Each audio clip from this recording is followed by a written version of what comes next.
This quick hit for chapter 1 is on the elements of interpersonal communication. We'll start with this slide that you saw on the PDF slides or on the PDF located in module 1. First things first, interpersonal is always on a continuum. When we talk about interpersonal being on a continuum, I want you to take a look at this chart. You see impersonal relationships to the left and interpersonal relationships to the right, or at least they're on my left and my right.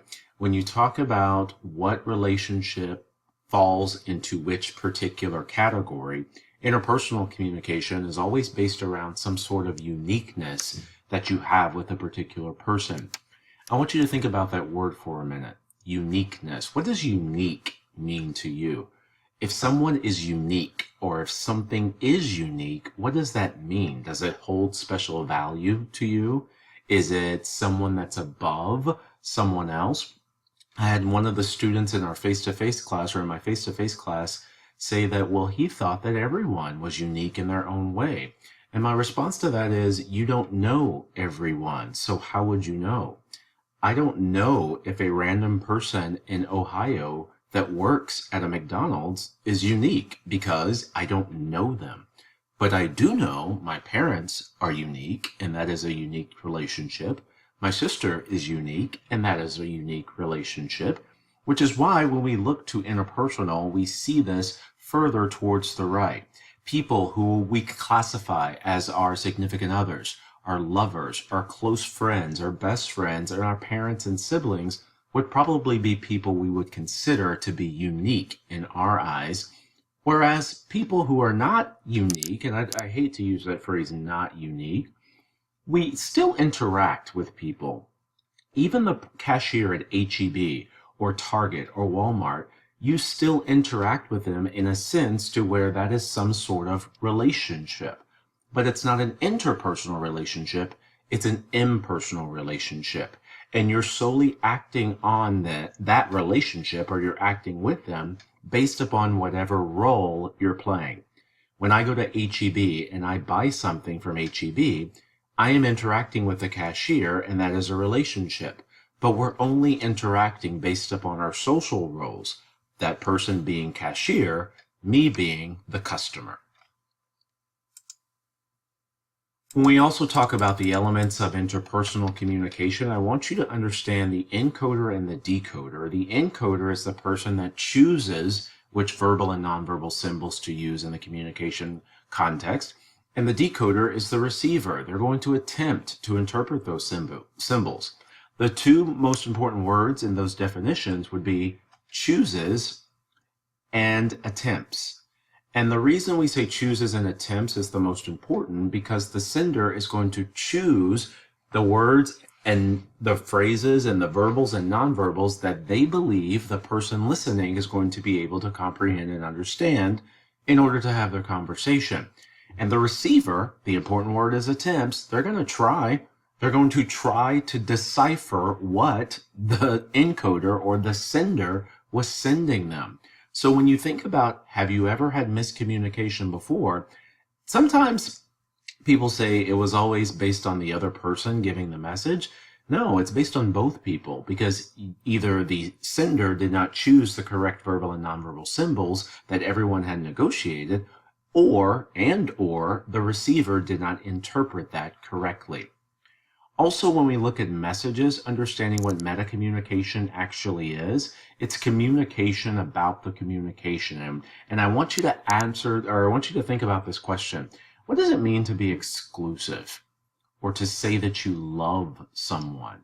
When we talk about exclusive, if person A says we're exclusive and person B says we're exclusive, does that mean both people in the relationship realize what the term exclusive means? More often than not, that answer is no. Person A could say exclusive meaning we're going to stay, I'm just with you, you are my only girlfriend or boyfriend. Or person B says if we're exclusive, that just means we're going out on dates together. That doesn't necessarily mean I am only committed to you. So that's why I asked this rhetorical question. What does it mean to be exclusive, or to say that you love someone? How many times have you been in a relationship and you've used the word exclusive or love, and you had one definition for it, and someone else had another definition for it. So when we talk about meta communication and meta messages, that's what we mean. You're communicating about the communication. You've communicated, we're exclusive, but now you need to communicate what that actually means. Another example of this is when people say, do you understand what I'm saying? They're asking you, are you understanding the message that was just communicated? So essentially, you're answering yet two questions about communication. Yes, I understand you, and yes, I understand the message that was given. When we talk about miscommunication and where that can occur, sometimes it occurs through the channel that you've decided to use. The medium that you decide to use or transmit the message can cause miscommunication. I want you to understand two terms, rich medium and lean medium.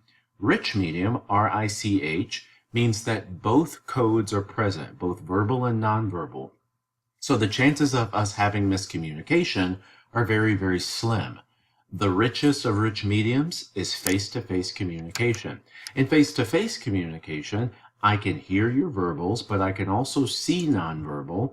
And if there's something there nonverbally that I get confused about, I'm right there that I can ask a question for you to clarify. Whereas a lean medium, only one code is present. So with a lean medium, you kind of get confused as to such nonverbals as tone, volume, eye contact, things of that nature.